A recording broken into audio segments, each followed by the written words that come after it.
선생님, 그러면 간 수치만 정상이면 괜찮은 거 아닌가요? 결론부터 말씀드리면 간 수치가 정상이라고 해서 안전한 것은 아닙니다.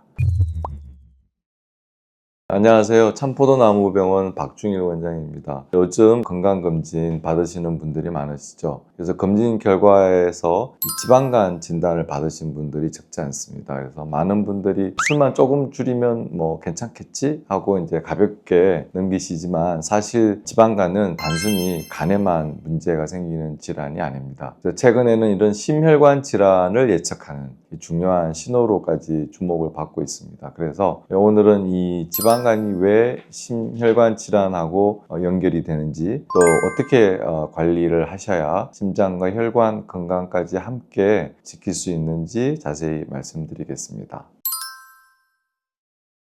지방간은 말 그대로 여러분 간이 있으면 그 간세포에 이제 지방이 쌓이는 상태를 얘기합니다. 그래서 일반적으로 간 무게의 약 5% 이상이 지방으로 차 있으면 지방간이다 진단을 하시게 되죠. 이 문제는 지방이 단순히 쌓이는 데에서 끝나지 않는다라는 점입니다. 지방이 과도하게 축적이 되면 간세포에 염증이 생기는 걸로 되어 있습니다. 그래서 이러한 염증이 또 오래 지속되면 염증을 지나서 섬유화가 일어나죠. 그럼 간섬유화가 되고 그것이 나아가서 간경변, 또 간암으로까지 진행될 수가 있습니다. 또 하나, 최근에 비알코올성 지방간 질환의 명칭이 이제 대사 관련 지방간 질환, 이렇게 명칭이 변경이 되었습니다. 이제는 지방간을 단순히 간에 지방이 쌓이는 현상으로만 보지 않는다는 것이고, 비만, 또 인슐린 저항성 고지혈증, 고혈압 같은 전반적인 대사의 문제와 밀접하게 연관된 전신질환이다라는 사실을 반영한 것이라 할 수 있습니다. 실제로 지방간 환자의 주요 사망 원인을 보면 간경변, 간암으로 돌아가시는 경우보다는 이 심근경색, 관상동맥 질환, 뇌졸중 같은 이런 심뇌혈관 질환이 가장 많다라는 연구 결과가 보고가 되고 있습니다. 그렇다면 지방간이 어떻게 심혈관 질환에 영향을 미치게 되는 것일까요? 첫째는 아포라이포프로테인 B가 증가합니다. 이것은 이 콜레스테롤을 운반하는 일종의 운송수단 같은 단백질입니다. 근데 항상 우리가 검사를 하게 되면 콜레스테롤을 검사도 하지만 이 아포라이포프로테인 B가 더 검사의 정밀도가 있다고 보시면 됩니다. 그래서 이 수치가 높으면 높을수록 혈관벽에 콜레스테롤들이 들어가는 거죠. 혈관벽 안으로. 그렇게 되면 우리가 그거를 이제 죽상 플라크, 죽처럼 생겼다, 즉 기름 찌꺼기가 되고 배가 나오듯이 혈관 안에도 배가 나오게 되는 것이 동맥경화가 진행되는 거죠. 이로 인해서 이런 죽상경화가 촉진이 되고 혈관이 이제 좁아지게 되다가 나중에 거기가 막히게 되면 심근경색이 오고 뇌졸중이 오는 이런 위험도가 올라가게 되는 겁니다. 둘째는 인슐린 저항성이 증가하는 것인데, 우리 몸의 대사 기능이 떨어지고 혈당 조절 능력이 이제 어려워지면 대사증후군이 생긴다고 그러잖아요. 그것과 함께 제2형 당뇨병의 위험이 높아지고 또 혈관 내 염증과 경화가 동시에 진행이 된다고 보시면 됩니다. 이 또한 심혈관 질환 발생 위험을 크게 높이는 핵심 요인이라고 볼 수 있습니다.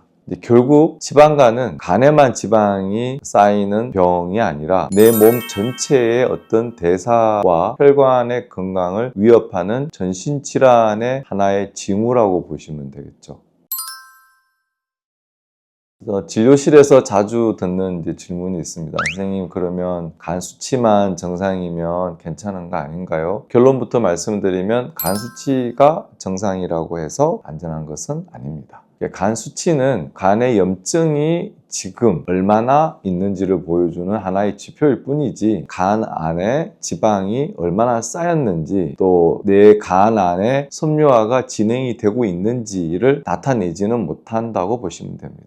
그래서 지방간이 의심이 된다면 복부 초음파로 일단 지방의 침착 여부를 확인하시고, 간 섬유화 검사가 있습니다. 그런 검사를 통해서 간이 얼마나 단단해졌냐, 즉 섬유화가 있냐 없냐, 그런 것을 평가를 하시면 됩니다. 또한 고혈압, 혈당, 지질, 아포라이포프로테인 B 같은 이런 대사 지표를 같이 보시게 되면 훨씬 실제 위험도를 판단하시기가 좋습니다. 결국 간 수치가 정상이니까 괜찮다고 안심하시는 것은 가장 큰 함정이라 볼 수 있죠.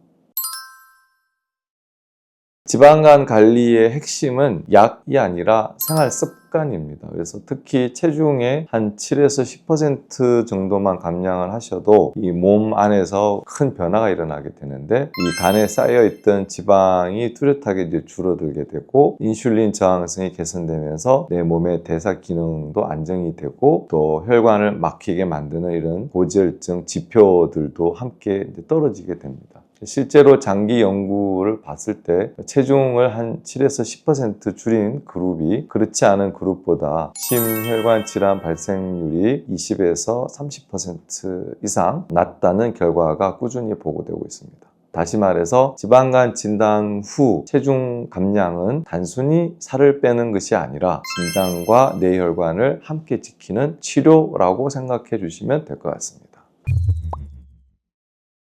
말씀드린 내용을 정리해 보면 지방간은 이제 더 이상 간만의 문제가 아니라 심장과 혈관 건강 전체를 좌우하는 대사 질환이다. 또 간 수치가 정상이더라도 안심하셔서는 안 되며 간 초음파와 섬유화 검사 그리고 대사 지표 평가를 통해 정확한 위험도를 확인하시는 것이 중요하다. 지방간 관리는 곧 심혈관 질환의 예방입니다. 다음에 더욱 유익한 정보로 찾아뵙겠습니다. 네, 지금까지 참푸도 나무병원 박중일 원장이었습니다. 시청해 주셔서 감사합니다.